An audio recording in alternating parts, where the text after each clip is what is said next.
the National Weather Service weather radio warning alarm for the KHB 59 listening area of Northeast Ohio.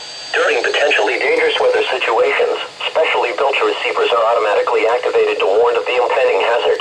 Tests of these receivers are normally conducted by the National Weather Service every Wednesday between 11 a.m. and noon. When there is a threat of or existing severe weather in the area, the test will be